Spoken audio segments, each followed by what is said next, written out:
Good morning to everyone. I'm Police Captain Tricar de la Cruz Valleña, Deputy Chief from Picado po.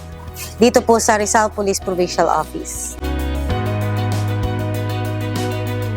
Ito pong ating swim is napakalaki ng impact sa bawat kapulisan po. First po sa ating personal na buhay dahil dito po natututunan through weekly lessons, natututunan po dito kung paano ka maging tama, maging tamang tao, maging tama ang iyong ginagawa.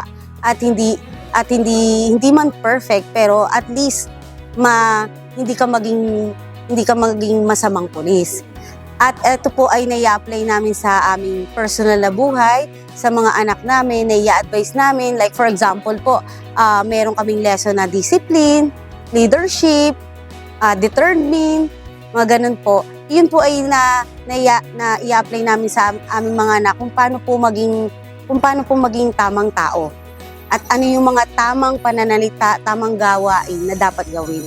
Sa aming trabaho naman po, ito po ay napakaganda po ng epekto dahil naiiwasan po yung paggawa ng di kaaya-aya o hindi magandang trabaho at mapabilang sa mga magigiting na pulis. Sa pamilya po, sir, nai-apply po namin ang mga natututunan namin sa swim dahil po nagiging mabuting leader sa aming family. Katulad ko po, bilang isang ama't ina sa aking mga anak, nai-apply ko po rito yung mga natututunan ko kung paano po maging magandang role model para sa aking mga anak. One of my favorite verses yung sa Isaiah 41:10, yung do not fear, I am with you. Yun po yung sinabi ng ating Panginoon, do not dismay, I am your God. So, kahit po anong trabaho or gawain na naaayon sa tamang pamamaraan, meaning wag po tayong matakot dahil kapag gumagawa po tayo yung tama, nasa atin po, nasa side natin ang Panginoon. Ganon din po yung sa Philippians 4:13 niya na I can do all things through Christ who strengthens me.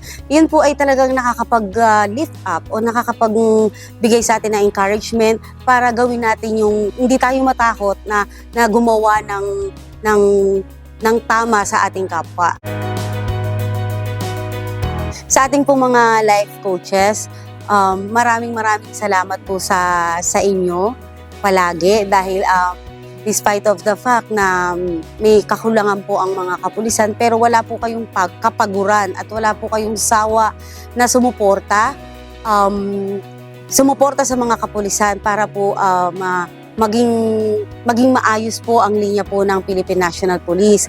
Kayo po ang aming sandigan, kayo po ang aming mga advisor para po maging maayos po ang aming paglilingkod sa bayan. At saka because of sa mga ganitong gawain na pinangungunahan po ng mga life coaches, ng mga pastor po, marami pong naituwid na kapulisan because of this activity at sa mga life coaches po at nabawasan po ang paggawa ng hindi maganda. Ating mga kapwa kapulisan, manatili po tayong mag-attend, maging active sa ating swim dahil ito po ay malaking tulong sa ating mga personal na buhay, sa ating paglilingkod sa bayan, sa pagiging pulis. Napakalaki po ng tulong ng swim na ito. Malaking pasasalamat po sa Diyos at ito po ay dumating sa ating organization. Kaya po maraming salamat po. Ganun din po, lalo na po sa ating mga kapulisan, napakaganda po ng dulot nito dahil naitatama po ang lahat. I'm Police Captain Tricar de la Cruz Valleña, Deputy Chief from Picado po. Dito po sa Rizal Police Provincial Office. I am your brother's keeper.